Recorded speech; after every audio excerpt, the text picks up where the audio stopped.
Hello there, everybody. Welcome back to Star Wars Lads. Today we've got for you our predictions and speculation for the first of the final third of the Bad Batch Season 3. We're talking about Episode 12, Juggernaut. Juggernaut could mean a lot of things. A lot of us think it has to do with the turbo tank that we've seen in the trailer all the way back in the first trailer and haven't seen since this episode. But we're going to talk about all the things we think it can mean. Make sure you hit that like button. Helps us out a lot. Subscribe to the channel for more Bad Batch content. We only have 4 more weeks of the Bad Batch, and we do live reactions and reviews every single Wednesday at 7 p.m. Pacific time. So if you want to come, join us on our live, talk about the Bad Batch with us, send in your questions, your comments, and we'll discuss it all together.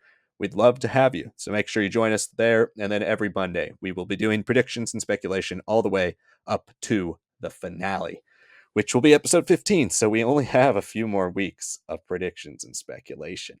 But let's get into episode 12. Like I alluded to earlier, Juggernaut, it seems to be pointing at that finally seeing that turbo tank episode. That being such a big part of the first trailer, it's kind of shocking that 11 episodes through a 15 episode season, we have not seen like kind of the centerpiece of the first half of that trailer. So that could be coming up. We obviously had Omega taken again by the Empire in this episode, so she's now away from the Bad Batch. We're going to have to see the Bad Batch deal with those consequences. Sanak, where do you think we go in this episode? Is it another episode that might deal with Omega and Emerie Karr, who got a big episode last week? Or are we just going full on action? Rumors of Sid coming back and the like, going full on action with the turbo tank next week. What do you think? My preference is definitely to go with the turbo tank as not just the A plot, but the only plot, because it's very rare of Star Wars trailers to put everything that, especially for like a fully animated series, not like how Tales of the Empire, right, where we're kind of jumping in between what looks like parts of the episodes there, and you can definitely see our trailer reaction for that. Make sure to check that out. But I think I want to say it's going to be a little bit of both. I want to say that it's going to be 70% Turbo Tank, 30% Amiri Carr and Omega.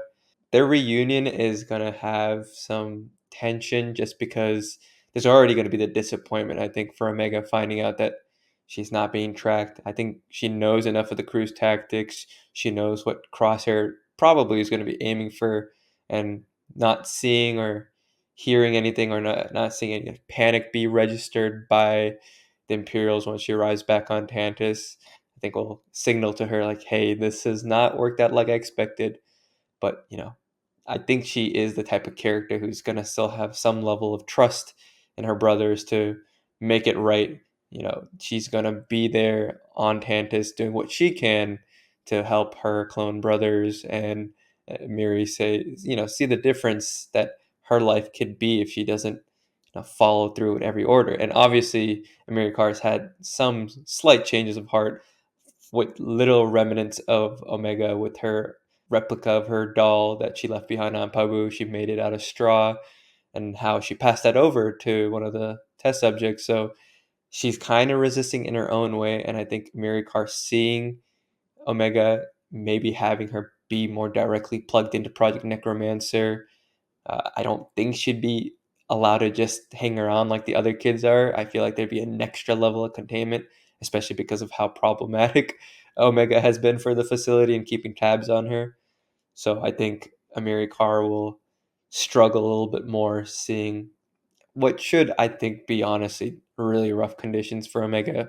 I think the whole point of the A plot then becomes time is running out. We've already gotten Omega to run away. Crosshair's escaped too, but we know that Omega is valuable. We still don't know exactly why. That still has been the driving mystery of the show. We've gotten some structure around what that possibly could be. But if anything, Fee has to come in here and direct the Bad Batch to this Juggernaut. We know she's going to be involved with the action. We know that there's a chance of Sid being making an appearance here. A lot of people in our comments were mentioning that, and I looked back at the trailer, and it kind of does look like one of our least favorite Trandoshans. But if there is a way of giving her like one positive act that then results in like a very explosive, chaotic mission, I think that's fine. I think that will at least service the character well. in my mind, I don't think this episode with the Juggernaut is going to go well. I think the whole point of putting this in the trailer so early is to not only undo some of like the lukewarm feelings of season 2 not being so action heavy, but also to highlight what could be one of the more painful episodes. I think if you're going to go with a fully armed Juggernaut or attempt to steal one and then make a quick escape with someone who knows about Tantiss, potentially knows about all the different dealings of the Empire that Hemlock especially has been dealing with. Yeah, there's a potential for maybe some of the Bad Batch to be injured. We already know Wrecker was out of commission for the last episode. He can come back, and I don't expect him to be the one necessarily in danger. But I do think Crosshair and Hunter, and if Echo returns, he could be in danger. We don't know who else might appear. If Rex appears because of the severity of the situation, we could see a couple more clones be named and then be killed off. I just expect to see a little bit of a body count because there's just way too much explosiveness, quite literally, around the Juggernaut. And I think it's not a prison transport like it is in Rogue One. It's definitely still an active military service. It is definitely patrolling or protecting something like that is very valuable, not just intel, what's said, but different resources, different connections, different things that are, being deposited out and spread out with this growing empire. So I think that's the course of this next episode. I think it's going to be very awesome, but I think there's going to be a little bit more of like the depressing, more dramatic losses that we were kind of expecting in the double episodes, but it hasn't happened yet. If it's going to happen, it's got to start now. These episodes to me have always kind of signaled the fortification of the onslaught that the clones are going to lay on to Tantiss, right? Like this is going to be kind of a reunion tour as we got in Rebels, in my opinion, where we're going to start going back to a lot of things we've seen throughout the entire run of the Bad Batch and start accumulating allies. Maybe one of those is a former ally like Sid. You know, we're going to team up with a lot of people to unite under reclaiming Omega.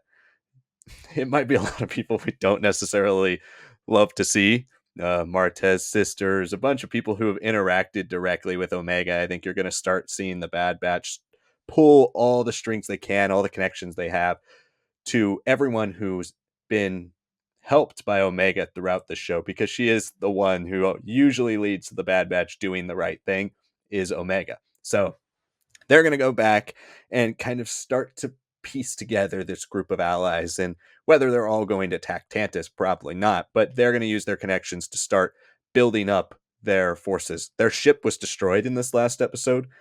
Pabu is still going to be occupied by the Empire. I doubt they just say, hey, all right, we're leaving.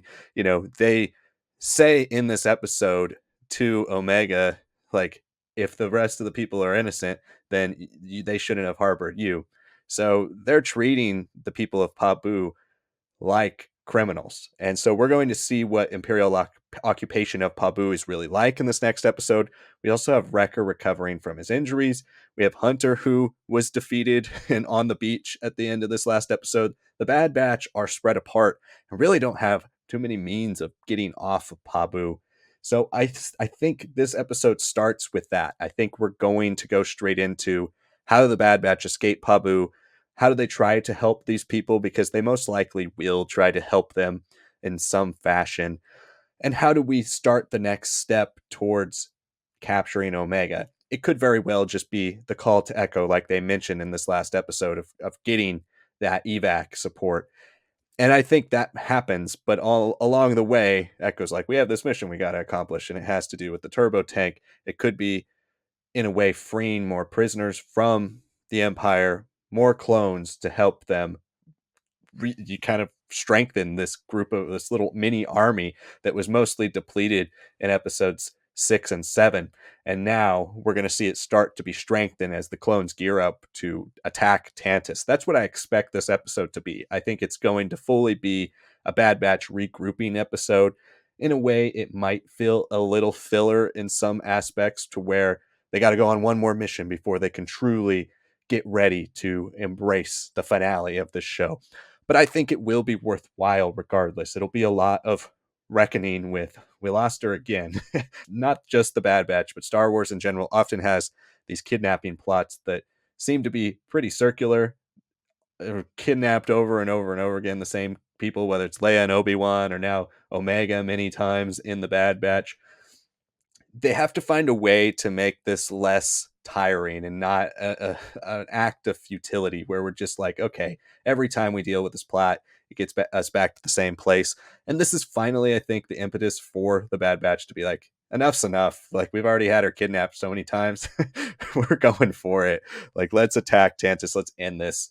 And I think the Empire in general needs to be pretty aware of the Bad Batch, right? Like, they know that the Bad Batch, especially Crosshair, have been ones aiding Omega in her escape in the past. You would think they'd be scouring Pabu, trying to find them to kill them all, because they've said that they're already expendable in this last episode, although they did say one of them they wanted, and I believe that was Crosshair. So we could see that play up as well. If it goes back to Omega and Emerie Karr, which I think there's a strong possibility of at least a tag at the end of this episode doing so, I think it's more of a reunion, maybe a heart to heart, where Emerie Karr is kind of laying it out there that, hey, what we're seeing is wrong, and I want your thoughts on it before this starts to go down this path. Or maybe she is trying to do her job, but Omega, as she always does, appeals to her sense of morality and really starts to progress that turn that Emerie is eventually going to have. It would be really nice, though, to just jump straight into the Imperial action at some point in this episode and just be like, okay, we got Omega. Here's her blood. Let's test it. Oh, it works. And this is why it's so important that we have her blood, because it works so well with the midichlorian count of these other young Jedi. It'd be nice to have that, but that might be something that they save for the next episode when we really get into the meat of what the Tantiss assault and what the Tantiss rescue is going to be. Those are my thoughts. Those are our thoughts. Let us know your thoughts in the comments. We'd love to interact with all of you. We'll respond to every comment and all of your predictions that you have for the Bad Batch Season 3, Episode 12, Juggernaut. Make sure you join us again live Wednesdays, 7 p.m. Pacific time. We will be talking about the Bad Batch and taking all of your questions and comments about the latest episode, as well as the future. It's an early time to get started on predictions for the next episode of the Bad Batch as well. So join us there for that. Stay tuned for all of our videos. Like Sanak mentioned earlier, we did have a trailer reaction for Tales of the Empire. You can check that out, as well as stay tuned for predictions every single week, as well as shorts and community polls. Also stay tuned for our review of The Living Force, the newest novel from John Jackson Miller about the Jedi Council members, as well as Qui-Gon Jinn and Obi-Wan Kenobi. Highly anticipated book. We've got that coming for you as soon as we get it done. It should be in the next few days. Thank you so much for watching, everybody, and we will see you all next time.